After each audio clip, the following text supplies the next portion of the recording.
जय जय रामकृष्ण हरी. भाविक हो, हा मानवी जन्म अत्यंत मौल्यवान आहे.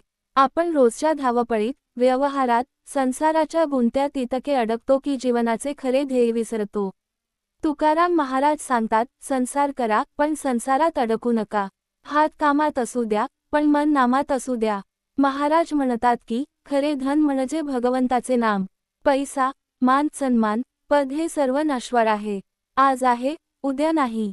पण विठ्ठल हे नाव अमर आहे. ज्या ओठांवर नाम आहे त्याच्या जीवनात समाधान आहे. नामस्मरणाने मन शुद्ध होते, अहंकार वितळतो आणि अंतःकरणात प्रेम जागृत होते. तुकाराम महाराजांनी आपल्या अभंगातून साधी, सोपी भाषा वापरली. कारण त्यांना सर्वसामान्य माणसाला मार्ग दाखवायचा होता. ते सांगतात, दुसऱ्याची निंदा करू नका. निंदेमुळे मन कलुषित होते. जसा स्वच्छ आरशात आपला चेहरा स्पष्ट दिसतो, तसे स्वच्छ मनात परमेश्वराचे दर्शन होते. अहंकार हा सर्व दुःखांचे मूळ आहे. मी मोठा हा विचार सोडून जो नम्र होतो, त्याच्यावर विठ्ठलाची कृपा होते.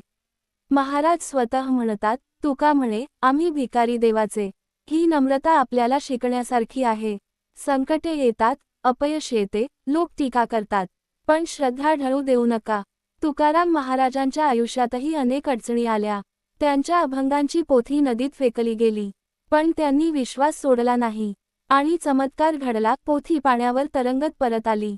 याचा अर्थ काय? जिथे श्रद्धा अढळ असते, तिथे भगवंत साथ देतो.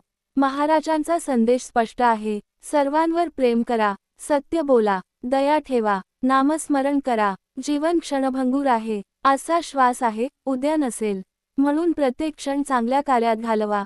दुसऱ्याला मदत करा. विठ्ठलाचे नाम घ्या. तुका म्हणे, धावा पांडुरंगा. नाम घेता सुखी होई जगा. जय हरी विठ्ठल.